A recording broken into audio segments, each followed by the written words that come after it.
మిమ్మల్ని రాజకీయ నాయకుల లేకపోతే ఉద్యమ నాయకులను పిలవాలా? నేను ఉద్యమకారునిగా ఉన్నా, నేను ఉద్యమకారునిగానే అనుకుంటా, ఉద్యమకారుణ్ణే, నేను రాజకీయ నాయకుని కాదు. సేల్స్ మ్యాన్స్ టు పెద్ద బిజినెస్ మ్యాన్. మనం సాధించాల్సిన లక్ష్యం, ఆ లక్ష్యం కోసమే పోరాడాలి. లక్ష్యం సాధించిన తర్వాత ఎవరైనా అవుతారు. కృష్ణయ్య గారు ఉద్యమాలు చేస్తున్నారు గత కొన్ని సంవత్సరాలుగా. మీరు అన్నారు 50 సంవత్సరాలు అని చెప్పి. అసలు దేనికన్నా ఇప్పుడు ఎంతమంది రాజకీయ నాయకులు ఉన్నారు, స్వలాభం కోసం వాళ్ళు రాజకీయాలు చేస్తున్నారు. ఎమ్మెల్యేలు అవుతారు, ఎంపీలు అవుతారు, మినిస్టర్లు అవుతారు, సీఎంలు కూడా అవుతున్నారు. అట్లాంటిది ఈయన ఒక్కటే ఉద్యమం పట్టుకొని ఏం సంపాదిద్దామని, అసలు ఏం సాధించండి అన్న? ఆయన చేసిన పనిలో 0.001% చేసిన నా జన్మ ధన్యమైపోయినట్టు. పోరాటం పేరు చెప్పి ఆయన సంపాదించుకోనికి పోరాటం చేస్తున్నారా, లేకపోతే నిజంగానే బీసీ ప్రజల కోసం పోరాటం చేస్తున్నారా? ఆయన నిజంగానే సంపాదించుకోవాలనుకుంటే ఓపెన్ గేట్లు అందరికీ ఓపెన్ చేసి ఉంటుంది. ప్రజా దర్బార్ మొత్తం పొద్దున 7 గంటల నుంచి మొదలు పెడితే రాత్రి 7 గంటల వరకు open to everyone. Teenmaar Mallanna కూడా బీసీల కోసం ఉద్యమం స్టార్ట్ చేశారు. అంటే ఆ ఉద్యమం ఎట్లా చూడాలన్నా? ఆర్ కృష్ణయ్య గారు లాగానే చేస్తున్నారా, లేకపోతే? బీసీ ఉద్యమం అనేది ఏ ఒక్కరు చేస్తూనే, ఒక సంస్థ చేస్తూనో సాధ్యం కాదు. దేశవ్యాప్తంగా ఉన్న 80 కోట్ల మంది సమస్య. ఆర్ కృష్ణయ్య గారు ప్రజల కోసమే ఉద్యమం చేశారని చెప్పారు. తీన్మార్ మల్లన్న ప్రజల కోసం చేస్తున్నాడా, తన స్వలాభం కోసం చేస్తున్నాడా ఉద్యమం అనేది? కాబోయే సీఎం బీసీ బిడ్డనే కావాలి, బీసీ బిడ్డనే కావాలంటున్నాడు. బీసీ ముఖ్యమంత్రి కావాలనుకుంటున్నాడు, లేకపోతే నేనే ముఖ్యమంత్రి కావాలనుకుంటున్నాడు తీన్మార్ మల్లన్న? అంటే బీసీలు ఎంత అమాయకులు అంటే వాళ్ళు ఏం నష్టపోతురో గ్రహించలేకపోయారు. అసలు 2028 నెక్స్ట్ వచ్చే ఎలక్షన్లలో తెలంగాణలో కాబోయే సీఎం బీసీ, దాంట్లో డౌటే లేదు. ఇప్పుడు అదే టీఆర్ఎస్ పార్టీ మేము కూడా బీసీ అని చేస్తాం అంటే మీరు సపోర్ట్ చేస్తారా టీఆర్ఎస్ పార్టీకి? మేము జేబీసీ అని ఎవరన్నా సరే, ఆఖరికి ఎంఐఎం వచ్చి మేము జేబీసీ అన్నా మేము ఒప్పుకుంటాం. మీరు ఏదైనా కుట్రలో భాగంగా మా అవకాశాన్ని దొబ్బేసే దాంట్లో భాగంగా జేబీసీ అంటే ఊరుకునేది లేదు. రేవంత్ రెడ్డి గారి పాలన ఎలా ఉంది? రేవంత్ రెడ్డి పాలన గురించి నన్ను అడగడం కన్నా కూడా మీరు ఏ మార్కెట్లో వెళ్ళి నలుగురు కలిసిన దగ్గర ఎవరితో మాట్లాడినా పాలన ఎట్లా ఉందనేది ఇక నా నోటిని చెప్పించాల్సిన అవసరం లేదు.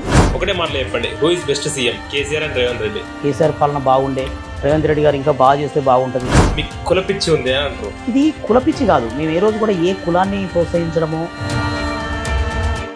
హాయ్ హలో నమస్తే, welcome to our channel. This is special interview for our channel. R Krishnaiah గారికి అత్యంత ఆప్తులు, బీసీ లీడర్ గా మంచి గుర్తు తెచ్చుకుంటున్న ఆయన గురించి తెలుసుకోవడానికి ఈ రోజు మనం ఇక్కడికి వచ్చాం.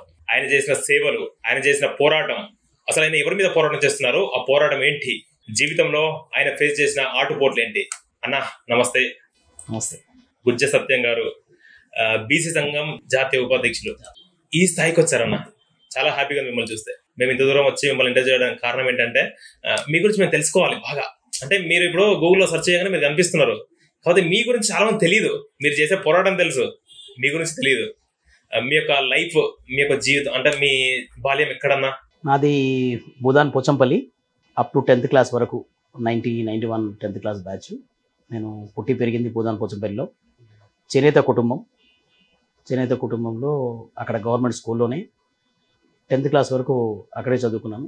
ఇంకా అక్కడ 10th క్లాస్ దాటిన తర్వాత విద్యావకాశాలు, కాలేజీలు అలాంటివి ఏవి లేకుండే. దానికోసం అని చెప్పి చదువు కోసం హైదరాబాద్ వచ్చాను. 1991 నా ఇంటర్మీడియట్ ఓల్డ్ మల్క్పేట్ కాలేజ్, అక్కడ నుంచి నా విద్యా ప్రస్థానం అప్ టు పీజీ వరకు. నేను భద్రకా కాలేజ్లో డిగ్రీ కంప్లీట్ అయిపోయింది. దాని తర్వాత Osman university MCom finance, specialization in security analysis and portfolio మేనేజ్మెంట్లో ఎంకామ్ ఫైనాన్స్లో 96-98 బ్యాచ్లో కంప్లీట్ చేశాను. అక్కడ నుంచి అక్కడ వరకు నా విద్యాభ్యాసం కంప్లీట్ అయిపోయింది, పూర్తయింది. మిమ్మల్ని రాజకీయ నాయకుల లేకపోతే ఉద్యమ నాయకులను పిలవాలా? నన్ను ఉద్యమ నాయకులుగానే పిలవండి మీరు. ఎందుకంటే నేను ఒక ప్రత్యేక కాజ్ కోసం, ఒక ప్రత్యేకమైన పోరాటం, భారతదేశంలో ఉన్న దాదాపుగా 50% అంటే 70 కోట్లకు పైగా ఉన్న జనాభాకి రాజ్యాధికారంలో భాగం లేకపోవడం. మీకు తెలుసు, ప్రజాస్వామ్యం అంటేనే ప్రజల కొరకు, ప్రజల చేత, ప్రజల వలన అంటాం, అంతేనా?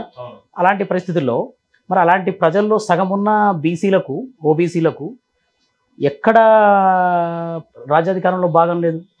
మీరు ఏ అసెంబ్లీలు చూసినా, ఏ చట్టసభల్లో, లోక్సభలు చూసినా, రాజ్యసభ చూసినా ఆధిపత్య కులాలు, అంటే 7% లోపున్న ఆధిపత్య కులాలదే ఈ రాజ్యం, వాళ్ళే నడిపిస్తున్నారు. మరి 50% ఉన్న ఇన్ని కోట్ల మందికి రాజ్యాధికారంలో భాగం లేదు. ఎప్పుడు కూడా ఏ రాజ్యాంగం ప్రకారమైనా ఏదైనా ఎవరెంతో వాళ్ళకంత వాటా. ఈ దేశంలో ఉన్న ప్రజలందరికీ కూడా ఈ దేశంలో ఉన్న వనరులపైన, ఆర్థిక వనరులపైన, సామాజిక వనరులపైన, ఆర్థిక అభివృద్ధి పైన అన్ని విషయాల్లో సమాన అవకాశాలు ఉండాలి. ఈ సమాన అవకాశాలు ఉండాలన్న దానికోసం అది చట్టసభల్లో బీసీలు సగం ఉంటేనే అంటే రిజర్వేషన్ల ద్వారా, చట్టసభల్లో రిజర్వేషన్ల ద్వారా అక్కడ చట్టాలు చేసే ప్లేస్లో బీసీలు ఉంటేనే వాళ్ళ బతుకులు బాగుపడతాయి, వాళ్ళు ఉండాలన్న ఉద్దేశంతోనే నేను ఉద్యమకారునిగా ఉన్నా. నేను ఉద్యమకారునిగానే అనుకుంటా, ఉద్యమకారుణ్ణే, నేను రాజకీయ నాయకుడిని కాదు. మీరు చూసుకున్నట్లయితే మీ స్టడీ మొత్తం ఇక్కడే కంప్లీట్ అయిపోయింది, హైదరాబాద్లో కంప్లీట్ అయిన మీరు ఈ రోజు చూసుకున్నట్లయితే సంక్షేమ సంఘం జాతీయ ఉపాధ్యక్షుల వరకు ఎదిగారు. అసలు ఏ విధంగా అక్కడ నుండి ఈ స్టేజ్కి రావడానికి మీరు పడ్డ ఆటుపోట్లు ఏంటి? జాతీయ బీసీ సంక్షేమ సంఘంలో ఆర్ కృష్ణన్న గారు దాదాపుగా 50 సంవత్సరాల క్రితం నుంచి ఆయన పోరాటం చేస్తున్నాడు. ఆయన జీవితమే పోరాటం, జీవితకాల పోరాట యోధుడు ఆయన. ఎవరు అన్నా కాదన్నా ఆయన జీవితకాల పోరాట యోధుడు. మీరు ఒకప్పుడు ప్రతి గ్రామాలలో నిత్యాగ్ని హోమం అని చేసేవాళ్ళు. అంటే మొత్తం 365 రోజులు యజ్ఞం కాలుతూనే ఉంటుంది అక్కడ. నిత్యాగ్ని యజ్ఞం చేస్తుంటారు అక్కడ. అదే కోవలో కృష్ణన్న ప్రజల బాగు కోసము, ప్రజల కోసము నిత్యం పోరాటాలు ఉంటాయి. ఆయన ఏ రోజు కూడా ఆయన జీవితంలో మొదటి నుంచి కూడా పోరాటాలమయం. ఆయన ఇంటికి వెళ్ళినా ఏ విద్యార్థులకు సంబంధించి, నిరుద్యోగులకు సంబంధించి, మహిళలకు సంబంధించి ఏ కష్టం వచ్చింది, అన్న నాకు ఈ ప్రాబ్లం వచ్చింది అంటే ఆయన ఎంటుంటాడు. ఆ ప్రాబ్లం సాల్వ్ చేసే వరకు నిద్రపోడు. ఆయన విద్యార్థి ఉద్యమాలు అయితేనేమి, స్కూల్స్, కాలేజీలు, ఫీజు రియంబర్స్మెంట్లు, ఎన్నో రకాల కొన్ని వందల ఉద్యమాలతోటి ఆయన ఎన్నో జీవోలు సాధించిండు, ఎన్నో విజయాలు సాధించిండు. పేద ప్రజల పక్షపాతిగా పనిచేసిండు. సో ఆ రకంగానే నాకు కూడా ఆ ఉద్యమంలో పాలు పంచుకోవాలని, కృష్ణన్నతో పాటు నడవాలని, ఆ ఉద్యమంలో ఆయన చేసిన పనిలో 0.001% చేసినా నా జన్మ ధన్యమైపోయినట్టే. ఆ ఉద్దేశంతో నేను అన్నతో పాటు నడవడం జరిగింది. ఉద్యమాలలో పాలు పంచుకోవడం, ఆయనతో పాటు తిరగడం, ఆ ఉద్యమాలను చేస్తూ అంచెలంచెలుగా ఈరోజు జాతీయ బీసీ సంక్షేమ సంఘం జాతీయ ఉపాధ్యక్షునిగా ఉన్నా. ఉద్యమాలు మీరు చూస్తే ఇప్పుడు స్థానిక సంస్థల రిజర్వేషన్కి సంబంధించి చాలా పెద్ద ఎత్తున ఉద్యమం నడుస్తుంది. సో ఆ ఉద్యమాన్ని కూడా మేము అన్న అడుగుజాడల్లో ముందుకెళ్తున్నాం. ఇప్పుడు ఆర్ కృష్ణయ్య గారు ఉద్యమాలు చేస్తున్నారు గత కొన్ని సంవత్సరాలుగా. మీరు అన్నారు 50 సంవత్సరాలు అని చెప్పి. అసలు దేనికన్నా ఉద్యమం దేనికైనా చేశారు? అసలు ఇప్పుడు ఎంతమంది రాజకీయ నాయకులు ఉన్నారు, స్వలాభం కోసం వాళ్ళు రాజకీయాలు చేస్తున్నారు, ఎమ్మెల్యేలు అవుతారు, ఎంపీలు అవుతారు, మినిస్టర్లు అవుతారు, సీఎంలు కూడా అవుతున్నారు. అట్లాంటిది ఈయన ఒక్కటే ఉద్యమం పట్టుకొని ఏం సంపాదించామని, అసలు ఏం సాధించండి అన్న ఆర్ కృష్ణయ్య? ఆర్ కృష్ణయ్య గారు మీరు చూస్తే మొదటి నుంచి ఆయన ఉద్యమ పందా, ఆయన బీసీల బతుకుల్ని బాగా దగ్గర నుంచి గమనించి సమాజంలో వెనకబడిన తరగతులు, అంటే వాళ్ళు వెనకబడిన వాళ్ళు కాదు, వెనక్కి నెట్టిపోయబడిన వర్గం. బ్యాక్వర్డ్ క్లాస్ అంటే వెనకబడిన తరగతులు కాదు, ఆయన వెనక్కి నెట్టబడిన వర్గాలు అవన్నీ. సో వాళ్ళకి 50 సంవత్సరాల క్రితము ఎక్కడ ఏ విషయాల్లో ప్రాతినిధ్యం లేదు. ఆధిపత్య కులాలే తప్ప మిగతా కులాలకు ఎవరికి కూడా ఎందులోనూ భాగం లేదు. ఈ దేశ వనరుల పైన భాగం లేదు, ఈ దేశ విద్య పైన భాగం లేదు, ఈ దేశంలో ఉద్యోగాల మీద భాగం లేదు, బ్యాంకు రుణాల మీద భాగం లేదు, రాజ్యాధికారంలో భాగం లేదు, ఏ అసెంబ్లీలలో చట్టసభలలో ఎక్కడ ప్రాతినిధ్యమే లేని పరిస్థితులలో ఆయన బాగా ఆలోచించి బీసీలు చదువుకుంటే తప్ప బతుకులు బాగుపడవు, అంటే వీళ్ళలో ముందు జ్ఞాన గులిగేయాలి, అంటే వాళ్ళకి చదువు చెప్పించాలి అని చెప్పేసి ఆయన హాస్టళ్ళు పెంచాలి. మీరు ప్రభుత్వం ఒకప్పుడు 100 లోపు హాస్టల్ ఉండేది మన దగ్గర. ఇవాళ దాదాపుగా 5,000 హాస్టళ్ళు, 6,000 హాస్టళ్ళు, 1,500 గురుకులాలు. అంటే చదువు ద్వారా మాత్రమే వెనుకబడిన తరగతుల బతుకు బాగుపడుతుంది, వీళ్ళ తలరాత మారుతున్న ఉద్దేశంతో ఆయన ప్రభుత్వాల మీద నిరంతర పోరాటం చేసిండు. మీరు మాకు హాస్టల్ పెట్టండి, మా వెనుకబడిన తరగతులకు హాస్టల్ పెంచండి, హాస్టల్ సీట్లు పెంచండి అని చెప్పిండు. కొన్నాళ్ళ తర్వాత ఉన్నత విద్య అందాలంటే 10th క్లాస్ అయిపోయిన తర్వాత మరి ఇంటర్మీడియట్ వృత్తి విద్యా కోర్సులో పోయేవాళ్ళు కానీ, డిగ్రీ చదివేవాళ్ళు కానీ, బీటెక్ చదవాలి, ఎంబీబీఎస్ చదవాలి, పెద్ద ఉన్నత స్థాయి కోర్సులు చేయాలంటే లక్షలలో ఫీజులు ఉన్నాయి, చదువుకునే పరిస్థితి లేదు. ఆలోచించి ఏం చేశాడు, నిరాహార దీక్ష కూర్చొని ప్రభుత్వాన్ని ఒప్పించి ఫీజు రియంబర్స్మెంట్ పథకాన్ని తీసుకొచ్చిండు. దాని ద్వారా ఇవాళ కొన్ని లక్షల మంది బీటెక్లు చదివి ఇంజనీర్లు అయి డాక్టర్లు అయి విదేశాల్లో స్థిరపడ్డారు. బహుజన బిడ్డలు, బీసీ బిడ్డలు 10th క్లాస్ చదువుకుంటే చాలు అన్న పరిస్థితి నుంచి ఈరోజు గొప్ప గొప్ప యూనివర్సిటీలలో ఫారిన్ వరకు వెళ్ళి గొప్ప గొప్ప యూనివర్సిటీలో చదువుకొని ప్రపంచ స్థాయి కంపెనీల్లో పనిచేస్తున్నారు. అదంతా కూడా ఎట్లా సాధ్యమైంది? పోరాట ఫలితమే కదా. సో ఆయన పోరాటం ఎప్పుడు కూడా చదువు అయిపోయిన తర్వాత ఉన్నత విద్య కావాలి, ఉన్నత విద్య కోసం ఫీజు రియంబర్స్మెంట్, దాని తర్వాత వాళ్ళకు స్కాలర్షిప్లు కావాలని ఉద్యమాలు చేశాడు. ఇవన్నీ అయిపోయిన తర్వాత ఇప్పుడు మనకు విద్య వచ్చింది, ఉన్నత విద్య వచ్చింది, దాని తర్వాత ఇప్పుడు ఏం కావాలి? రాజ్యాధికారంలో భాగం కావాలి. రాజ్యాధికారంలో భాగం కావాలంటే చట్టసభల్లో రిజర్వేషన్లు ఉండాలి. మనకి ఇప్పుడు ఏ గ్రామానికైనా మీరు సర్పంచ్ ఎలక్షన్ చూశారనుకోండి, సర్పంచ్ ఎలక్షన్లలో, జెడ్పీటీసీ, ఎంపీటీసీ ఎలక్షన్లలో రిజర్వేషన్లు ఉన్నాయి. మరి రాజ్యాంగము ఒక గ్రామానికైనా ఒకటే, ఢిల్లీకైనా ఒకటే కదా, ఒకటే రాజ్యాంగం ప్రకారం నడుస్తుంది కదా. మరి అలాంటి పరిస్థితులలో ఒక గ్రామ సర్పంచ్ పదవికి అయితేనేమో రిజర్వేషన్లు ఉంటాయి, ఒక నియోజకవర్గం అసెంబ్లీకి రిజర్వేషన్లు ఉండవు, ఒక పార్లమెంట్లో రిజర్వేషన్లు ఉండవు. అంటే గ్రామ స్థాయిలో చిన్న వాటిలలో, చిన్న పదవులలో మీరు ఉండొచ్చు, మీకు ఇస్తాం. కానీ ఎక్కడైతే మేము చట్టాలు చేసే ప్లేస్ ఉంటుందో, ఎక్కడైతే వడ్డిచ్చే ప్లేస్ ఉంటుందో, ఆ వడ్డిచ్చే ప్లేసుల్లో మాత్రం మేమే ఉంటాం.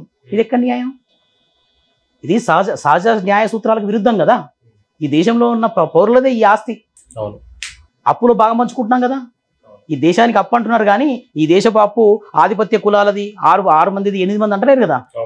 ఈ దేశం అప్పు అన్నప్పుడు ఈ దేశం ఆస్తి కూడా మాదే కదా.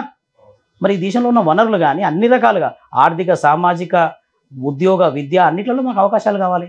ఆ అవకాశాల కోసం మేము మా పోరాటం సాధించేంత వరకు కూడా ఇది కంటిన్యూ అవుతూనే ఉంటుంది. ఇప్పుడు ఈ పోరాటం చేసుకుంటూ ఆర్ కృష్ణయ్య గారు సాటిస్ఫైగా ఉన్నారా అన్న? అంటే పోరాటం పేరు చెప్పి ఆయన సంపాదించుకోనికి పోరాటం చేస్తున్నారా, లేకపోతే నిజంగానే బీసీ ప్రజల కోసం పోరాటం చేస్తున్నారా? ఆయన నిజంగానే సంపాదించుకోవాలనుకుంటే ఆయన 86 ఆ ప్రాంతంలో ఎన్టీ రామారావు గారు పార్టీ పెట్టినప్పుడు, తెలుగుదేశం పార్టీ అధికారంలోకి వచ్చినప్పుడు అప్పట్లోనే కృష్ణయ్య గారు మీరు ఎందుకు ఈ బీసీ ఉద్యమంలో ఉండరు, మీరు మా పార్టీలోకి రండి, మీకు మంత్రి పదవి ఇస్తాం, మీరు ఎన్టీ రామారావు గారు, సీనియర్ ఎన్టీ రామారావు గారు వచ్చి అన్నా కానీ ఆయన ఏ రోజు కూడా లేదు నాకు పదవులు అవసరం లేదు, ప్రస్తుతానికి నేను సాధించాల్సింది చాలా ఉంది, ప్రజలే ముఖ్యం అన్న ఉద్దేశంతోనే పోయిండు. ఆయన సంపాదనే కోరుకుంటే ఈ రోజుకి లక్షల కోట్లు సంపాదించుకునేవాళ్ళు. మీరు చూస్తున్నారు ఈ మధ్య కాలంలో 10-15 సంవత్సరాల రాజకీయాలు ఉన్నోళ్ళే లక్షల కోట్లు సంపాదించుకుని చెప్తున్నారు. ఆధారాలు సహా ఈ వర్గం మీద ఆ వర్గం, ఆ వర్గం మీద ఈ వర్గం మీరు చూస్తూనే ఉంటారు రోజు నిత్య భాగవతం. మరి ఇవన్నీ కూడా ఈ ఆరోపణ కూడా కృష్ణన్న మీద లేదు. మీరు సంపాదించుకోవడం ఆయన తెరిచిన పుస్తకం ఆయన జీవితం. మీరు విద్యానగర్ బీసీ భవన్కి వెళ్తే ప్లాస్టిక్ కుర్చీలో వచ్చిన అతిథులకు ఏం కుర్చీలు ఉంటాయో ఆయన కూడా అదే కుర్చీలో కూర్చుంటాడు. డోర్ ఓపెన్ ఉంటుంది.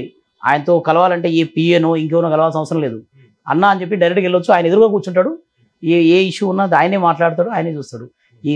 మీరు భారతదేశం మొత్తంలో ఏ రాజకీయ నాయకుని ఇంటికి పోయినా మీరు చూడండి, ఒక కార్పొరేటర్ ఇంటికి పోండి, మన ఏరియాలో ఉన్న ఒక కార్పొరేటర్ ఇంటికి పోండి, ఎంత హంగామా, ఎంత ఆర్భాటం ఉండదు. ఆయన కలవాలంటే ఆయన పిఏని కలవాలి, ఆయన పిఎస్ని కలవాలి, ఇంకెవరెవరో కలిసిన తర్వాత ఆయన గంట వెయిట్ చేస్తే ఆ తర్వాత మీకు ఆ దర్శన భాగ్యం దొరుకుతుంది. పని అవుతుందా కాదనే తర్వాత విషయం. కానీ కృష్ణన్న దగ్గరికి పోతే ఆయన ఇంటి దగ్గర ఆయన బీసీ భవన్లో గేట్లు అందరికీ ఓపెన్ చేసి ఉంటుంది. ప్రజా దర్బార్ మొత్తం పొద్దున 7 గంటల నుంచి మొదలు పెడితే రాత్రి 7 గంటల వరకు ఓపెన్ టు ఎవ్రీవన్. ఆయన ఏ పదవిలో ఉన్నా, ఆయన ఇవాళ రాజ్యసభ సభ్యుడు కాకపోయినా, ఆయన ఎమ్మెల్యే అయినా, అంతకుముందు బీసీ నాయకుడు ఉన్నా, ఏ రోజైనా అది ఓపెన్ టు ఆల్. పేదల కోసమే ఆయన పోరాటం, పేదల కోసమే ఆయన జీవితం. అట్లాగే నడుస్తుంది. మీరు ఫస్ట్ ఆర్ కృష్ణ గారు మీరు ఎప్పుడు కలిసారు? నేను యాక్చువల్గా ఆర్ కృష్ణ గారిది నేను ఇంటర్మీడియట్ ఓల్డ్ మలక్పేట్ కాలేజీలో చదువుకునేటప్పుడు మాకు స్కాలర్షిప్ వచ్చేది. ఆ రోజుల్లో ఒక 1500 రూపాయలు అట్లా స్కాలర్షిప్ వచ్చేది. ఆ స్కాలర్షిప్లు మేము చాలా రోజులు తిరుగుతున్నాం ఈ సోషల్ వెల్ఫేర్ ఆఫీసెస్కి, వాటికి వెళ్తుంటే స్కాలర్షిప్లు వాళ్ళు రిలీజ్ చేయట్లేదు, అవ్వట్లేదు. ఎట్లా అని తెలుస్తుంటే ఒకరి ద్వారా తెలిసింది, ఇట్లా బీసీ నాయకుడు ఆర్ కృష్ణయ్య గారు ఉన్నారు, ఆయన దగ్గరికి వెళ్తే ఆయన ఒక లెటర్ రాస్తాడు. ఆ లెటర్ తీసుకొని మనం వెళ్ళి బీసీ సంక్షేమ సంఘంలో ఇస్తే, అక్కడ సోషల్ వెల్ఫేర్ ఆఫీస్లో ఇస్తే మీకు స్కాలర్షిప్ వస్తుందని చెప్పేస్తే మేమందరం, మా ఫ్రెండ్స్ అందరం కలిసి నడుచుకుంటూ మలక్పేట నుంచి విద్యానగర్ వెళ్ళి అన్న దగ్గర ఒక లెటర్ రాయించుకున్నాం. ఆ లెటర్ రాయించుకొని అక్కడ నుంచి బీసీ వెల్ఫేర్ ఆఫీస్కి పోయి అది ఇచ్చాం. ఆ స్కాలర్షిప్ వచ్చింది. అంటే మాకు మేమున్న ఆ పరిస్థితులలో, ఆ పేదరికం వాటితో చూసినప్పుడు 1500 రూపాయలు మేము చదువుకోవడానికి అది ఆ సంవత్సరపు సరిపోయినంత డబ్బు అది. ఆ రోజుల్లో గవర్నమెంట్ కాలేజీల్లో మాకు ఫీజులు ఏమి ఉండవు, కానీ మా ఖర్చులు, పుస్తకాల ఖర్చులు, మిగతా ఖర్చులు 1500 రూపాయలు సరిపోయి మాకు అమౌంట్ ఆ రోజులు. అంటే ఆ రకంగా స్కాలర్షిప్లు ఇప్పించిన అభిమానంతో నేను నా ఎడ్యుకేషన్ అంతా అయిపోయి ఈ బిజినెస్లు ఇదంతా కూడా ఎస్టాబ్లిష్ అయిపోయిన తర్వాత 2011లో సత్యం టెక్నో స్కూల్ స్థాపించాను. సో స్థాపించిన తర్వాత ఫస్ట్ యానివర్సరీకి కృష్ణ దగ్గరికి వెళ్ళి అన్న ఇట్లా నేను మీ దగ్గర పలానా సంవత్సరంలో స్కాలర్షిప్ కోసం వచ్చిన, మీరు నాకు స్కాలర్షిప్ ఇప్పించారు, నేను పీజీ కంప్లీట్ అయింది, ఇప్పుడు నేను ఇట్లా స్థిరపడినా, ఇట్లా స్కూల్ పెట్టినా, మీరు రావాలి నాకు అంటే నా స్కూల్ యానివర్సరీకి వచ్చిండు. వచ్చి అప్పటి నుంచి ఆ అనుబంధం 2010-11 నుంచి దాదాపుగా 14 సంవత్సరాల నుంచి అది కంటిన్యూ అవుతుంది. అన్న సంఘంలోకి ఆహ్వానించి నన్ను మీలాంటి వాళ్ళు ఉండాలి, ఇలాంటి ఉద్యమాలలో ఉండాలి అని చెప్పి నేను ఆర్ కృష్ణ గారితో జాయిన్ కావడం. మొదట రాష్ట్ర ఉపాధ్యక్షుడిగా ఉన్నాను కొన్నాళ్ళు. దాని తర్వాత ఒక 5 ఏళ్ల క్రితం పనితీరు నచ్చి జాతీయ ఉపాధ్యక్షుడిగా చేశారు. అట్లా కంటిన్యూ నడుస్తుంది. ఇప్పుడు మీరు అన్నారు 1500 రూపాయల స్కాలర్షిప్ కోసం ఆర్ కృష్ణయ్య గారి దగ్గరికి వెళ్ళాలని చెప్పి. ఇప్పుడు ఈ స్టేజ్ లో ఉన్నారు, మంచి వెల్ సెటిల్డ్ ఉన్నారు. అసలు ఏ విధంగా సాధించారు అన్న ఇట్లా? నేను పీజీ అయిపోయిన తర్వాత ఏదైనా ఉద్యోగం చేసుకోవాలి. ఆ రోజుల్లో మీకు ప్రైవేట్ ఉద్యోగాలు ఏం లేవు బయట పెద్దగా. గవర్నమెంట్ ఉద్యోగాలు కూడా ఈ ఆర్ఆర్బి, బిఎస్ఆర్బి ఇలాంటివి ఉండేవి. అవి కూడా చాలా తక్కువ సంఖ్యలో ఉండేవి. అయితే అలాంటి పరిస్థితుల్లో నేను ఏమనుకున్నా అంటే బిఎస్ఆర్బి కానీ ఆర్ఆర్బి కానీ కూర్చొని చదువుకోవాలంటే ఒక 6 నెలలు కూర్చోవాలి. అలాగా 6 నెలలు కూర్చొని చదువుకుంటేనే కానీ మనం ఏ ఉద్యోగాన్ని కొట్టాలంటే 6 నెలలు కూర్చోవాలి అట్లాగా. సో 6 నెలలు కూర్చోవాలి అంటే మనం 6 నెలలు సరిపోయే డబ్బు కావాలి మనకి ఇక్కడ హైదరాబాద్లో. మన ఎడ్యుకేషన్ అంతా అయిపోయిన తర్వాత ఇంకా 6 నెలలు కూర్చోవాలంటే మనం ఏదైనా తాత్కాలికంగా ఉద్యోగం చూసుకోవాలి, ఏదైనా టెంపరీ జాబ్ చూసుకోవాలనే ఉద్దేశంతో నేను అప్పటికే పీజీడీసీఏ కంప్లీట్ చేశాను. Post graduate honours diploma in computer applications complete చేశా. అది ఆ రోజుల్లో ఎంసీఏతో సమానం. ఇంటెల్ కంప్యూటర్స్ కోటిలో కంప్లీట్ చేశాను నేను అది. సో నాతో పాటు బ్యాచ్మేట్స్ అంతా కూడా ఆ రోజుల్లో మీకు అమెరికా టికెట్ కొనుక్కుంటే మీరు అమెరికాకి వెళ్ళిపోవచ్చు. అంటే మీ విద్యా అర్హతలు పీజీడీసీ అట్లా కంప్లీట్ చేసి జనరల్గా ఇలాంటి కోర్సులు కంప్లీట్ చేసి మీకు టికెట్ కొనుక్కునే స్తోమత ఉంటే ఒక 50,000 ఖర్చు పెట్టుకునే స్తోమత ఉంటే అమెరికాకి వెళ్ళిపోవచ్చు. సమ్వేర్ అరౌండ్ 98 గురించి చెప్తున్నాను నేను. 98లో 98లో అప్పుడు Y2K సమస్య వచ్చింది. Y2K ప్రాబ్లమ్స్ వచ్చాయి. Y2K ప్రోగ్రామింగ్ మీద నార్మల్గా డిగ్రీ క్వాలిఫికేషన్ ఉండి మీరు ఏదైనా మంచి కంప్యూటర్ కోర్స్ చేసి ఉంటే మంచి ఇన్స్టిట్యూట్లో మీకు అమెరికాలో అవకాశాలు ఉన్నాయి. కానీ ఆ రోజుల్లో నా దగ్గర 50,000 లేవు అమెరికా పోవడానికి. సో నేనేం చేశానంటే ఈ ఆర్ఆర్బి కానీ ఎస్ఎస్సి కానీ ఏదైనా మొదలు పెడదామనే ఉద్దేశంతో, అంటే కోచింగ్ నేర్చుకుందామనే ఉద్దేశంతో, కోచింగ్ కావాలి అంటే మనకు 6 నెలల పాటు కూర్చొని తినడానికి డబ్బులు కావాలి. మరి అలాంటి ఉద్దేశంలో ఏంటంటే ఏదైనా ప్రైవేట్ ఉద్యోగం చూసుకుందాం అని చెప్పేసి మీరు ఇప్పుడు కూర్చున్న ఈ కాంపరెంట్ వరల్డ్ ఆఫ్ మల్టీమీడియా అని ఈ కంపెనీ ఒక బాంబే బేస్డ్ పర్సన్స్ది వాళ్ళది. సో ఈ కంపెనీలో డెక్కన్ క్రానికల్లో యాడ్ వచ్చింది, looking for the sales executive, sales persons కావాలని చెప్పి అడ్వర్టైజ్మెంట్ వచ్చింది. సో కాంపరెంట్లో దీని మేనేజింగ్ డైరెక్టర్ ఇసాక్ జీ అని చెప్పేసి ఉండే ఆయన. ఒకరోజు ఇంటర్వ్యూకి వచ్చా నేను. వచ్చి ఇంటర్వ్యూ జరుగుతుంటే అదేంటి నువ్వు ఎంకామ్ ఫైనాన్స్ చేసి పీజీడీ చేసి సేల్స్ జాబ్ ఎందుకు చేస్తావు, సేల్స్ జాబ్తో ఏది అంటే నేను సేల్స్ జాబ్ నా కోసం చేస్తున్నాను నేను, అంటే ఒక 6 నెలలే చేస్తాను, పూర్తిగా చేయను. 6 నెలలు కాగానే నేను మానేస్తాను, నేను కోచింగ్ చేసుకోవాలి, నేను ఎస్ఎస్సి ఆర్ఆర్బి అట్లాంటి వాటిల్లో నేను కోచింగ్ పోవాలని చెప్పాను. చెప్పేసాను, ముందే చెప్పేసాను నేను 6 నెలలే చేస్తా ఈ ఉద్యోగం. ఆయనకి అనుమానం వచ్చింది, అదేంటి ఈ ఎంకామ్ ఫైనాన్స్ చేసి ఈ సేల్స్ జాబ్కి ఎట్లా వస్తాడు అన్న ఉద్దేశంతో ఆయన అడిగితే నేను క్లియర్ చెప్పేసాను 6 నెలలే చేస్తాను నేను. 6 నెలల తర్వాత జాబ్ మానేసి నేను మళ్ళీ కోచింగ్ తీసుకుంటానని చెప్పినాను. సో ఆయన సరే అన్నాడు. జాయిన్ అయిపోయిన తర్వాత ఇది కాంపొనెంట్ అప్పట్లో మనకి computer peripherals, computer spare parts, computer stationery marketing and distribute చేసే కంపెనీ ఇది. సో ఈ కంపెనీలో నేను మార్కెటింగ్ పర్సన్గా జాయిన్ అయ్యా. జాయిన్ అయిన తర్వాత ఒక 2-3 మంత్స్ తర్వాత అప్పట్లో హైదరాబాద్ ఆంధ్రప్రదేశ్ మొత్తంలో ప్రభుత్వ ప్రైవేటు పెద్ద కంపెనీలకు కానీ డిఆర్డిఓ లాంటి పెద్ద కంపెనీలకు వాటన్నిటికి కూడా కాంపొనెంట్ అనే సంస్థ కంప్యూటర్ పెరిఫెరల్స్, కంప్యూటర్ సంబంధించిన స్పేర్ పార్ట్స్ సప్లై చేయడానికి ఉన్న ఏకైక సంస్థ ఇది. సో ఈ సంస్థకి ఈ యూకే నుంచి యూఎస్ నుంచి సాఫ్ట్వేర్ డిస్ట్రిబ్యూషన్ మీరు ఏమైనా చేస్తారా అన్న ఉద్దేశంతో వాళ్ళు క్యాటలాగ్స్ అవి డిస్ట్రిబ్యూషన్ ఆఫర్ వచ్చింది వాళ్ళకి చేయమని చెప్పి.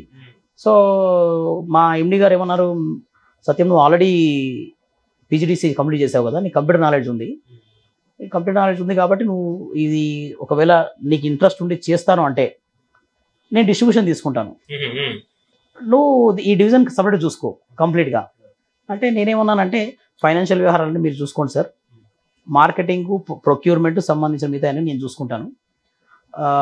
ఆ ఉద్దేశంతో అట్లా మేము ఆ రోజు అనుకోవడం, యాజ్ ఎ శాలరీ బేసిస్లో నేను ముందుకెళ్ళడం, మేము తీసుకొచ్చిన ఇంపోర్ట్ చేసిన సాఫ్ట్వేర్సు 98, 1999, 2000, 2001లో అది బ్రహ్మాండమైన బూమ్, సాఫ్ట్వేర్ బూమ్ ఉన్న టైం అది. ఆ టైంలో దాదాపుగా 3-4 సంవత్సరాలు సాఫ్ట్వేర్స్ బయట నుంచి ఇంపోర్ట్ చేసినవి మొత్తం త్రూఅవుట్ ఏపీలో ప్రతి ప్లేస్లలో అందుబాటులోకి తీసుకొచ్చి రిటైల్ స్టోర్స్లో వాళ్ళకి డిస్ట్రిబ్యూటర్స్ అపాయింట్ చేసి రిటైలర్స్ అపాయింట్ చేసి దాదాపుగా ఒక 1 year కాలంలోనే కాంప్రెంట్ అంటే సాఫ్ట్వేర్ డిస్ట్రిబ్యూషన్లో కాంప్రెంట్ ఈజ్ ద నెంబర్ 1 కంపెనీ. ఏ సాఫ్ట్వేర్ కావాలన్నా ఆ రోజుల్లో మీకు లైసెన్స్డ్ వర్షన్, ఏ Corel Draw, Photoshop, Windows, MS Office, మీకు సాఫ్ట్వేర్ లైసెన్స్డ్ సంబంధించినవి ఏది కావాలన్నా మా దగ్గరికి రావాలి అన్నంత నెట్వర్క్ని క్రియేట్ చేసి ఎస్టాబ్లిష్ చేసి బిజినెస్ స్టార్ట్ చేసాం. చాలా బ్రహ్మాండంగా జరిగింది. దాని తర్వాత ఒక 4-5 సంవత్సరాల తర్వాత మనం అన్నీ ఎందుకు ఇంపోర్ట్ చేయడం, మనం ఎందుకు తయారు చేయకూడదు? సో నాకున్న పరిజ్ఞానంతో సొంతంగా మనమే చేద్దామనే ఉద్దేశంతో ఫస్ట్ క్లాస్ అంటే నర్సరీ నుంచి అప్ టు ఇంటర్మీడియట్ వరకు కంప్యూటర్ బేస్డ్ ట్యూటర్స్.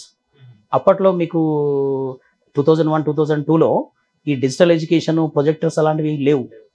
సో మీకు ఏదైనా ఒకటి చూసుకోవాలి అనుకుంటే, అంటే మీకు డిజిటల్ ఎడ్యుకేషన్ ఉండాలి అంటే మీకు వీసీడీ కానీ డివిడీ కానీ మీరు వీసీడీ ప్లేయర్లో డివిడీ ప్లేయర్లో వేసి మీరు టీవీలో చూసుకోవాలి. కానీ ఆ రోజుల్లో అలాంటి వీసీడీలు డివిడీ లెసన్స్ తయారు చేశాం నేను దగ్గర ఉండే. ఎందుకంటే నాకు అప్పటికి అధ్యాపక వృత్తి మీద నాకు చాలా ఇంట్రెస్ట్ ఉంటుండే, అంటే టీచింగ్ ప్రొఫెషన్ మీద చాలా మంచి ఇంట్రెస్ట్ ఉంటుండే. సో అట్లాంటి పరిస్థితులలో ఈ వేరు కాలేజీలో చదువుతున్న లెక్చరర్స్ని తీసుకొని వాళ్ళ దగ్గర నుంచి కంటెంట్ తయారు చేసి, యానిమేషన్ నిపుణులను తీసుకొని వాళ్ళ ద్వారా యానిమేషన్స్ తయారు చేసి, ఇవన్నిటిని ప్రతి క్లాసుకి maths, physics, chemistry, social studies అన్ని రకాల సబ్జెక్టులు మీరు సీడీలో మీరు ఇంటి దగ్గరే నేర్చుకోవచ్చు. సో ఇలాంటి కంటెంట్ తయారు చేయడం, అట్లా అంచెలంచెలుగా వన్ ఆఫ్ ద కంపెనీ కాంపరెంట్ అన్న దగ్గర నుంచి the one and only company కాంపరెంట్. సాఫ్ట్వేర్ అంటే మీకు ఏ కైండ్ ఆఫ్ అంటే ఎలాంటి సాఫ్ట్వేర్స్ అయినా, జనరల్ లైఫ్ స్టైల్ సంబంధించిన దగ్గర నుంచి లైసెన్స్ సంబంధించి, గేమింగ్ సంబంధించి ఏ కైండ్ ఆఫ్ సాఫ్ట్వేర్స్ కావాలన్నా కాంపరెంట్ దగ్గరికి రావాలి, కాంపరెంట్ దగ్గరికి వస్తే దొరుకుతాయన్న ఆ పరిస్థితిని, ఆ స్టేజ్ని తీసుకురాగలిగినాం. దాదాపుగా 10 సంవత్సరాల్లో త్రూఅవుట్ ఇండియాలో సప్లై స్టార్ట్ చేసాం. తర్వాత మేము క్రియేట్ చేసిన సాఫ్ట్వేర్స్, నేను దాదాపుగా 525 ప్రొడక్ట్స్ తయారు చేశాను. నా own products, software products. So ఆ ప్రొడక్ట్స్ని చాలా యూరోపియన్ కంట్రీస్కి ఎక్స్పోర్ట్ చేసాం, యూఎస్కి ఎక్స్పోర్ట్ చేసాం, ఆఫ్రికన్ కంట్రీస్కి ఎక్స్పోర్ట్ చేసాం, త్రూఅవుట్ ఇండియాలో డిస్ట్రిబ్యూట్ చేసాం. సో కంపెనీ చాలా పెద్ద ఎత్తున గ్రో అయింది. సో ఆ గ్రో అవుతున్న భాగంలోనే నాకు స్కూల్ పెట్టాలని ఆలోచన వచ్చింది. ఈ ఎడ్యుకేషనల్ కంటెంట్ డెవలప్ చేస్తున్న ప్రాసెస్లో భాగంగా చాలామంది స్కూల్ వాళ్ళతో మాట్లాడుతూ ఉంటే, అదే స్కూల్ పెడితే బాగుంటుందన్న ఉద్దేశంతో 2011లో సత్యం టెక్నో స్కూల్స్ స్థాపించడం జరిగింది. సో అట్లా జర్నీ ఇటువైపు నుంచి అటువైపు అట్లా నడుస్తూ వచ్చింది. సేల్స్ మ్యాన్స్ టు పెద్ద బిజినెస్ మ్యాన్. ఈరోజు తర్వాత కొన్నాళ్ళకి వాళ్ళు కంపెనీ నాకు అమ్మడం జరిగింది. ఇది కంపెనీ, సో నేనే తీసేసుకున్నాను కంపెనీని. ఆ రకంగా ఈ కంపెనీని రన్ చేస్తూ, స్కూల్స్ రన్ చేస్తూ, నాకు హోమియోపతి అంటే నాకు చాలా పర్సనల్ ఇంట్రెస్ట్. భారతదేశం వంటి పేద దేశానికి అన్ని గ్రామాల్లో, అన్ని ప్రదేశాల్లో ఉన్న వాళ్ళకి అందుబాటులో ఉండే విధంగా అతి తక్కువ ఖర్చుతో అత్యంత నమ్మకమైన, నాణ్యమైన చికిత్స అందించాలంటే homoeopathy is the best medicine. So ఆ ఉద్దేశంతో హోమియోపతికి ఫీల్డ్లోకి ఎంటర్ అయ్యి సత్యం హోమియోపతి స్టార్ట్ చేయడం. సో దాన్ని 2018లో సత్యం హోమియోపతి స్టార్ట్ చేశాను నేను. మేము స్టార్ట్ చేసిన 1.5 yearలోనే ద బెస్ట్ నేషనల్ అవార్డు తీసుకున్నాను నేను. బెస్ట్ నేషనల్ హోమియోపతి అవార్డు తీసుకున్నాను నేను. సో మేము ప్రొవైడ్ చేసిన ట్రీట్మెంట్లలో accuracy rate almost more than 90% కేసెస్ని సక్సెస్ చేసాం. హోమియోపతిలో అదొక రికార్డ్ ఆ రోజుల్లో. సో అలాంటి పరిస్థితుల్లో the best medicine, the best treatment, best output. So దానికి నాకు నేషనల్ అవార్డు వచ్చింది. సో అట్లా ఒకవైపు నుంచి ఒకటి అట్లా జర్నీ నడుస్తూ ఉంది. మీ పిల్లలు ఎంతమంది అన్న మీకు? నాకు 2 అమ్మాయిలు, 1 అబ్బాయి. ఎందుకంటే 1500 రూపాయల స్కాలర్షిప్ కోసం ఉన్న మీరు ఈరోజు మంచి స్టేజ్లో ఉన్నారు, మంచిగా సంపాదించినారు పిల్లల కోసం. వాళ్ళు స్టడీస్ అన్న? అమ్మాయి బీటెక్ ఫైనల్ ఇయర్లో ఉంది, ఇంకొక అమ్మాయి ఇంటర్మీడియట్ అయిపోయింది, అబ్బాయి ఇప్పుడు 8th క్లాస్. మీరు అనుభవించిన కష్టాలు వాళ్ళు అనుభవించకుండా మంచిగా పెంచుతున్నారు. కష్టాలు పడకుండా పెంచడం అనేది కాదు, ప్రతి వ్యక్తి కూడా కష్టంలోంచి రాడుతెళ్తాడు. మనం ఎప్పుడు కూడా పిల్లల్ని కష్టం పెట్టకుండా పెంచాలనేది రాంగ్ కాన్సెప్ట్ అది. పిల్లలకి ఏంటంటే ఏదైనా ఫైర్లోంచే పుడుతుంది. పిల్లలకి ఎప్పుడు కూడా కంఫర్టబుల్ జోన్లో ఉంచి వాళ్ళని మీరు సాధించాలి అంటే కష్టమవుతుంది. ఓకే. సో ఎప్పుడు కూడా ఫైర్ క్రియేట్ చేయాలంటే మనం సాధించాల్సింది ఇంకెంతో ఉంది. మనం వీఆర్ నథింగ్, ఉన్నది నథింగ్. ఇప్పుడున్న పరిస్థితుల్లో మనం మంచి స్థాయికి వెళ్ళిన మంచి వ్యక్తి అభివృద్ధి ముందు, దాని తర్వాత సమాజం, దాని తర్వాత దేశం. అట్లా మనల్ని మనం సంస్కరించుకోవాలి, మన చుట్టూ ఉన్న సమాజాన్ని సంస్కరించాలి, తద్వారా దేశాన్ని బాగు చేయాలి. సంపాదించిన కొంతలో కొంత దేశం కోసం ఖర్చు చేయాలి, సమాజం కోసం ఖర్చు చేయాలి, ముందుకెళ్ళాలనేది. సూపర్ అన్న. పాలిటిక్స్ విషయానికి వస్తే తీన్మార్ మల్లన్న కూడా బీసీల కోసం ఉద్యమం స్టార్ట్ చేశారు. అంటే ఆ ఉద్యమం ఎట్లా చూడాలన్నా? అంటే ఆర్ కృష్ణయ్య గారు లాగానే చేస్తున్నారు, లేకపోతే ఏ విధంగా ఉంది తీన్మార్ మల్లన్న గారి ఉద్యమం? తీన్మార్ మల్లన్న గారు కూడా ఒక బీసీ కాన్సెప్ట్ పైన బీసీ ఉద్యమాన్ని తీసుకొని బీసీ ఉద్యమంలో ముందుకెళ్తున్నారు. బీసీ ఉద్యమం అనేది ఏ ఒక్కరు చేస్తేనో ఒక సంస్థ చేస్తూనో సాధ్యం కాదు. ఇది దేశవ్యాప్తంగా ఉన్న 80 కోట్ల మంది సమస్య. మీరు ఈ దేశ స్వాతంత్రం సిద్ధించే సమయానికి ఈ దేశ జనాభా 35 కోట్లు. 35 కోట్ల మందికి సంబంధించిన సమస్యను సాధించడానికి ఎన్నాళ్ళు పట్టిందో, ఎంతమంది నాయకులు పోరాడితే వచ్చిందో, ఎన్ని రకాల పోరాటాలు చేస్తే వచ్చిందో మీకు తెలియదు కాదు. మరి అలాంటిది ఈరోజు మన జనాభా సమస్య, బీసీల సమస్య, ఈ దేశంలో ఉన్న 70 నుంచి 80 కోట్ల మంది సమస్య. మరి ఇలాంటి సమస్య గురించి మనం పోరాడేటప్పుడు, మనం కావాల్సిన హక్కులు న్యాయంగా సాధించుకోవాలనుకున్నప్పుడు, మనం పొందాలనుకున్నప్పుడు ఎంతోమంది వందల మంది ఉద్యమాలు చేయాల్సి వస్తుంది. వందల రకాల సంస్థలు ఉంటాయి. అట్లా రకరకాల వ్యక్తులు, రకరకాల ఉద్యమాలు, రకరకాల ప్లాట్ఫామ్ మీద వస్తారు. అందరినీ ఆహ్వానం, అందరూ చేస్తేనే అవుతుంది. ఇది ఏ ఒక్కరు చేస్తేనే కాదు, అందరూ చేయాల్సిందే. ఇప్పుడు మీరు అన్నారు ఎవరు ఆర్ కృష్ణయ్య గారు ప్రజల కోసమే ఉద్యమం చేశారని చెప్పారు. మరి తీన్మార్ మల్లన్న ప్రజల కోసం చేస్తున్నాడా, తన స్వలాభం కోసం చేస్తున్నాడా ఉద్యమం అనేది? చెప్తా, నెక్స్ట్ కాబోయే సీఎం బీసీ బిడ్డనే కావాలి అంటున్నాడు. అంటే బీసీ ముఖ్యమంత్రి కావాలనుకుంటున్నాడు, లేకపోతే నేనే ముఖ్యమంత్రి కావాలనుకుంటున్నాడు తీన్మార్ మల్లన్న? లేదు, ఆయన ఎప్పుడు కూడా బీసీఏ ముఖ్యమంత్రి కావాలన్నాడు కానీ నేనే ముఖ్యమంత్రి కావాలని అనలేదు. ఒక ఉద్యమం సాధించిన తర్వాత, ఇప్పుడు గాంధీ మహాత్ముడు స్వాతంత్ర ఉద్యమం చేసిండు బ్రహ్మాండంగా, అవునా? కానీ ఈ దేశ ప్రధాని ఎవరు కావాలన్న విషయం వచ్చినప్పుడు ఆ ప్రధాని ఆ సమయానికి చర్చ జరిగింది. అంటే మనం ఉద్యమం సాధించిన తర్వాత, ఉద్యమ ఫలితాలు వచ్చిన తర్వాత ఇప్పుడు ఏం చేద్దాం అనుకుని మాట్లాడుకున్నారు. కానీ ముందే నువ్వు ప్రధాని, నేను రాష్ట్రపతి, నేను ఉపరాష్ట్రపతి, నేను ఉప ప్రధాని అనుకుని మాట్లాడలేదు కదా. ఉద్యమం చేసేటప్పుడు మన కళ్ళకు కనిపించాల్సింది ఉద్యమ ఫలితం, మనం సాధించాల్సిన లక్ష్యం. ఆ లక్ష్యం కోసమే పోరాడాలి. లక్ష్యం సాధించిన తర్వాత ఎవరైనా అవుతారు. దానికి ఆ అర్హతలు ఉన్న వాళ్ళు, ఆ సమయంలో ఉన్న వాళ్ళు ఎవరైనా, అందరికీ అర్హత ఉంది. ఏ ఒక్కరికో కాదు, అందరికి అర్హత ఉన్న వాళ్ళు ఆ టైంకి వస్తారు. కానీ మనం ముందుగా ఇది సుదీర్ఘమైన ఉద్యమం. దీనికి ఇది ఏ ఒక్క రోజులో సాధ్యమయ్యేది కాదు. కాకపోతే జాతీయ బీసీ సంక్షేమ సంఘం సుదీర్ఘకాల పోరాట ఫలితంగా ఈరోజు బీసీలకు జరుగుతున్న అన్యాయాలపైన గ్రామాన కూడా వాళ్ళకి జరుగుతున్న నష్టం గురించి తెలుసుకున్నారు. జై బీసీ అని బీసీ ఉద్యమంలో వస్తున్నారు. చాలా గొప్ప మార్పు అది. మీరు గత 10-15 సంవత్సరాల క్రితం చూస్తే బీసీ ఉద్యమము గ్రామ స్థాయిలో లేదు.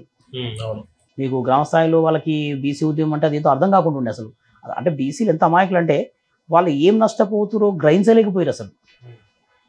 సో ఈరోజు మనకి ఏం కావాలి, మనకు కావాల్సింది వస్తే మన బతుకులు ఏం బాగుపడతాయి అనే ఉద్దేశము ప్రతి బీసీలలో చైతన్యం వచ్చింది. గ్రామాన వెళ్తుంది, ఇంకా వెళ్ళాలి, ఇంకా టైం పడుతుంది. సో చట్టసభలో రిజర్వేషన్ సాధించడం అనేది ఉద్యమ అంతిమ లక్ష్యం. అది సాధించేంత వరకు కూడా ఈ పోరాటాలు కొనసాగుతూనే ఉంటాయి.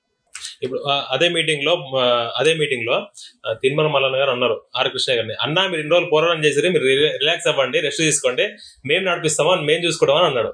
అంటే ఏ ఉద్దేశంలో తీసుకోవచ్చు అన్నది? అది అన్నని ఇప్పుడు ఉద్యమాలు సుదీర్ఘకాలం జరుగుతున్నప్పుడు అన్న చాలా ఏళ్ళ నుంచి పోరాటం చేస్తుండు.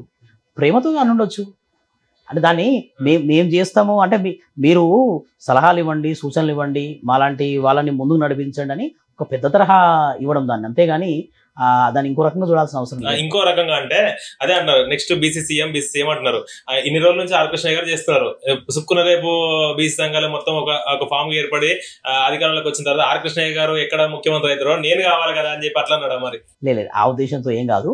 బీసీ సీఎం, బీసీ 2028 నెక్స్ట్ వచ్చే ఎలక్షన్లలో తెలంగాణలో కాబోయే సీఎం బీసీ, దాంట్లో డౌటే లేదు. మీరు చూస్తే మొన్న పిసిసి అధ్యక్షులు మహేష్ కుమార్ గౌడ్ గారు మా బీసీ వచ్చే సీఎం బీసీ సీఎం అని చెప్పిండు. ఆల్రెడీ గత ఎలక్షన్లో బీజేపీ మా అభ్యర్థి బీసీ సీఎం అని చెప్పింది. మరి అన్ని పార్టీలు బీసీ సీఎంఏ అంటున్నాయి. అందరూ బీసీ సీఎం అంటున్నారు. సో మేము 2028లో వచ్చే ఎలక్షన్లలో అది ఏదన్నా కానీ బీసీ సంఘాల నుంచి అవుతారా, పార్టీ నుంచి అవుతారా, ఎవరి నుంచి అయినా బీసీ అభ్యర్థి సీఎం అవుతాడు. ఇది గ్యారంటీ పక్కా.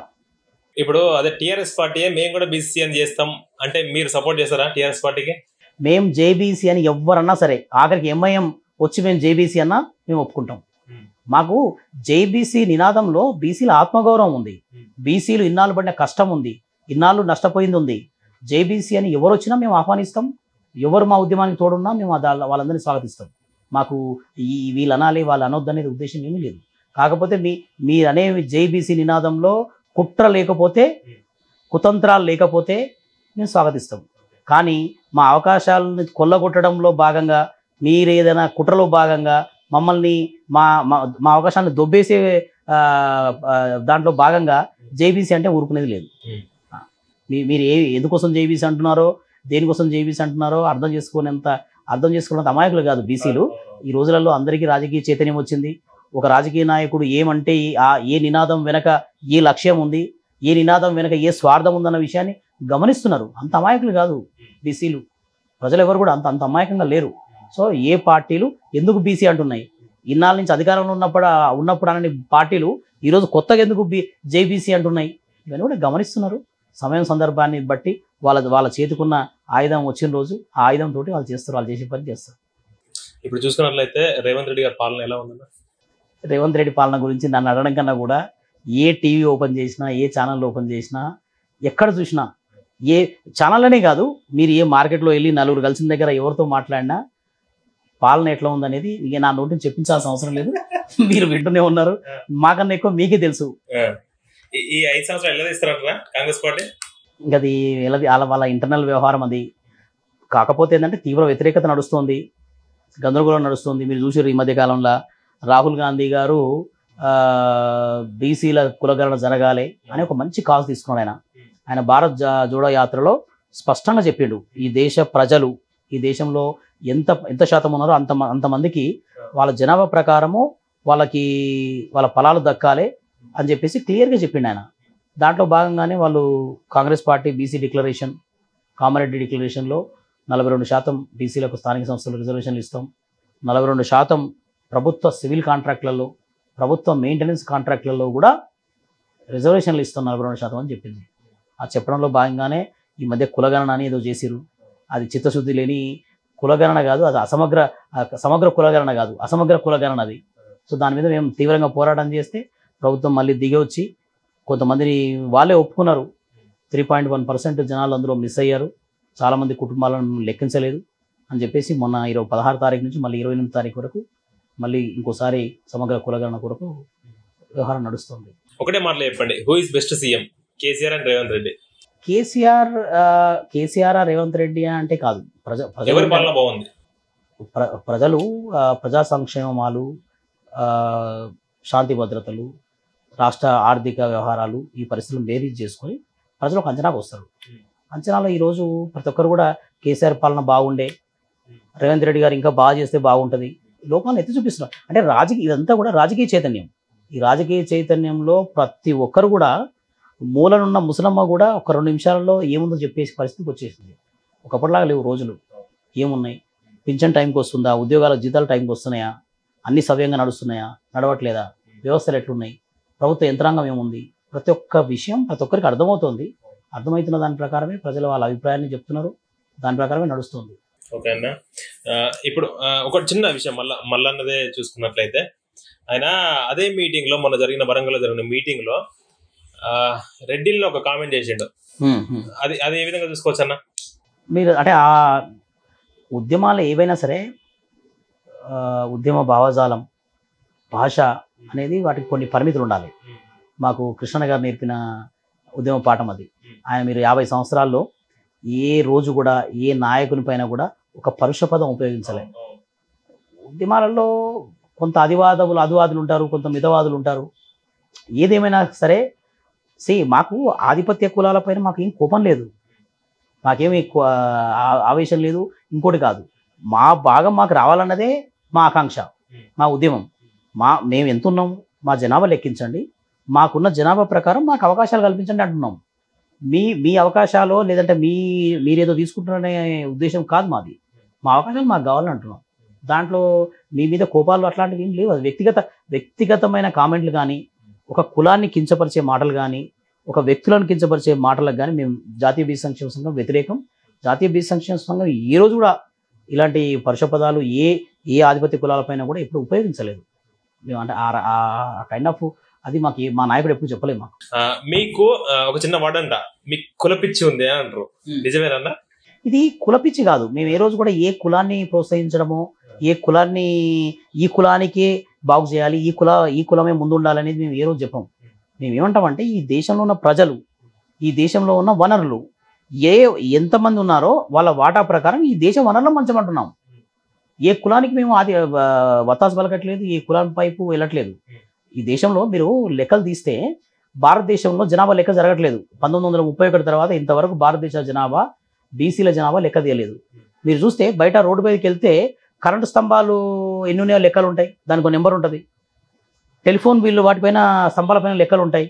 మీరు మా వనస్థలిపురం హరిణ వనస్థలికి వెళ్ళండి, ఆడ జంగలు ఎన్ని ఉన్నాయి, ఏ జంతువులు ఎన్ని ఉన్నాయో లెక్కలు ఉంటాయి. మరి ఇవన్నీ లెక్కలు ఉంటాయి, బీసీల లెక్కలు ఎందుకున్నా? ఏంది ఈ దేశ జనాలు, ఈ దేశ బీసీలు కరెంటు స్తంభాలు, జీవం లేని కరెంటు స్తంభాలు, జింకలు, జంతువుల కన్నా హీనమైపోయిరా? జనాభా లెక్కింపు తెలిస్తేనే కదా ఎవరికెంతో వాళ్ళ వాట పంచడం ఉంటుంది. ఆ ఉద్దేశంతోనే మేము వచ్చే జనగణనలో బీసీల జనాభా లెక్కించాలి, జనగణనలో కులగణన లెక్కించాలి. ఏ కులాలు ఎంతెంత ఉన్నారు, వాళ్ళ వాటా ఏంది, ఎంత జనాలు ఉన్నారు, వాళ్ళ ఆర్థిక సామాజిక పరిస్థితులు ఏంది, ఆ పరిస్థితుల ప్రకారం వాళ్ళకి ఏదైనా అందాలని చెప్తున్నాం మేము. ఇదంతా ఇది సహజ న్యాయ సూత్రం. ఇందులో ఏ కులానికి వత్తాసు పలకడమో లేదంటే ఏ కులాన్ని నిందించడమో అలాంటి ఉద్దేశం ఏంటి. ఓకే అన్న, ఇంకొకటి లాస్ట్ గా మిమ్మల్ని క్వశ్చన్ అడగాలనుకుంటున్నా. మీరు పద్మశాలీస్ కదా? అవును. మీరు ఏదో హౌసెస్ కన్స్ట్రక్షన్ చేస్తే పద్మశాలకు మాత్రమే చేస్తారు, వాళ్ళకి మాత్రమే ఇస్తారు అని ఒక ఉంది, అది నిజమేనా? పద్మశాలకు ఇల్లు కాదు అది. మేము పద్మశాలీలకు నేత కార్మికులు వీళ్ళంతా. అంటే కుటుంబంలో పట్టు చీరలు కానీ వాటికి సంబంధించినవి కానీ పట్టు వస్త్రాలు తయారు చేస్తారు. వస్త్రాలు, కాటన్ వస్త్రాలు ఇవన్నీ నేస్తారు. నేసిన తర్వాత వాటికి మార్కెటింగ్, అంటే ఆ వస్తువు పెట్టుకొని అమ్ముకోవడానికి ఒక సముదాయం, వాణిజ్య సముదాయం ఉండాలనే ఉద్దేశంతో మా పెద్దలు, అంటే మాకన్నా ముందు పెద్దలు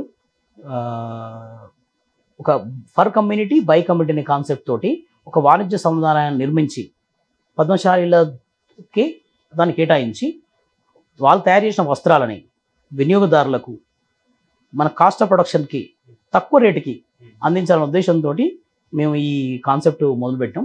ఇదేంటంటే మీరు తయారీదారుడు అయితే మీకు అందులో షాప్ ఇస్తారు, ఆ షాప్లో మీరు మీ వస్త్రాలను పెట్టి అమ్ముకోవచ్చు. దానివల్ల మీకు మార్కెటింగ్ ఉంటుంది, కస్టమర్కి తక్కువ రేటుకి, అంటే మధ్యలో దళారీ అనేది ఉండదు కాబట్టి తక్కువ రేటుకు వస్త్రాలు అలాగ అందుతాయనే ఉద్దేశంతో మేము ఈ కాన్సెప్ట్ మొదలుపెట్టినాం. సో అది అట్లా కంటిన్యూ అవుతుంది. ఫైనల్ గా చూసుకున్నట్లయితే మీరు ఈ బీసీ కులగణనపై అదేవిధంగా మీరు పోరాటం చేస్తున్నారు, గవర్నమెంట్కి ఏం చెప్పాలనుకుంటున్నారు?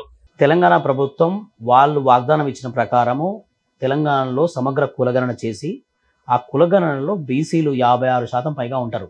ఎందుకంటే గత నివేదికలలో, వేరు నివేదికలలో, ఇంతకుముందు ప్రభుత్వాలు నిర్వహించిన వాటిల్లో బీసీల జనాభా 56% ఉందని తెలిసింది. సో ఈ 56% ప్రకారం స్థానిక సంస్థలలో, ఇప్పుడు వచ్చే స్థానిక సంస్థల ఎలక్షన్లలో కాంగ్రెస్ పార్టీ వాగ్దానం ఇచ్చినట్టుగా 42% స్థానిక సంస్థల రిజర్వేషన్లు చట్టబద్ధంగా వచ్చేటట్టు అసెంబ్లీలో ప్రత్యేక తీర్మానం చేసి ఆ తీర్మానాన్ని కేంద్రానికి పంపించి దాన్ని 9వ షెడ్యూల్లో చేర్చి ఇలాంటి న్యాయపరమైన ఇబ్బందులు రాకుండా 42% మాకు ఇవ్వాలనేది మా మొదటి డిమాండ్. దానికి అనుగుణంగానే ప్రభుత్వం పనిచేస్తుంది. ఇప్పుడు రేపు పొద్దున మళ్ళీ రీసర్వే జరుగుతోంది. 28 తర్వాత ప్రభుత్వం వచ్చే మార్చి మొదటి వారంలో అసెంబ్లీ ప్రత్యేక సమావేశాలు పెట్టి దాని గురించి ప్రత్యేకమైన తీర్మానం చేసే అవకాశం ఉంది. సో ప్రభుత్వాన్ని మేము ఎంతున్నాం ఈ దేశాన్ని లెక్కించారు కాబట్టి లెక్కించిన తర్వాత ఇప్పుడు ఈ ఇంట్లో ఎంతమంది ఉన్నారు? 4 ఉన్నారు అన్నదమ్ములు. 4 అన్నదమ్ములు ఉన్నప్పుడు ఆస్తి ఎట్లా పంచాలి అంటే ఎంతమంది ఉన్నారో లెక్క తెచ్చింది కదా, ఏమైనా పంచేది ఉంటుంది. సో అట్లాగే ఈ రాజ్యంలో, ఈ తెలంగాణలో ఉన్న బీసీలు కానీ, ఈ దేశంలో ఉన్న బీసీలను కానీ మీరు లెక్క పెట్టండి మహాప్రభు అని చెప్తున్నాం మేము. మొత్తానికైతే రాహుల్ గాంధీ గారు ముందుకు వచ్చి తెలంగాణలో ఈ లెక్కింపు మొదలు పెడుతున్నారు. ఇదే స్ఫూర్తితోటి మేము కేంద్రం పైన కూడా ఒత్తిడి తీసుకొస్తున్నాం. వచ్చే జనగణనలో కులగణన కూడా చేయమని అంటున్నాం. సో ఆ లెక్కింపు చేస్తే ఆ లెక్కింపులో మా లెక్కెంతో తేలితే మీ లెక్కలో మా లెక్క, మా వాట అడుగుతాం. థ్యాంక్ యూ సో మచ్ అన్న. Thank you. మీ యొక్క విలువైన సమయాన్ని మాకు అందించినందుకు. ఎందుకంటే మీ గురించి మేము తెలుసుకోవాలని వచ్చినాం, ప్రజలకు కూడా మేము తెలియజేసే ప్రయత్నమే ఇది. మీరు ఈ విధంగా ఈ స్థాయి అప్పటి నుంచి ఇక్కడ వరకు వచ్చారు. ఇంకా మీరు మంచి స్థానంలో ఉండి ఇంకా ప్రజలకు ఇంకా సేవలు చేసుకుంటూ మీరు మంచి స్థానంలో ఉన్నారు. మనస్ఫూర్తిగా కోరుకుంటుంది మా channel. Thank you so much అన్న.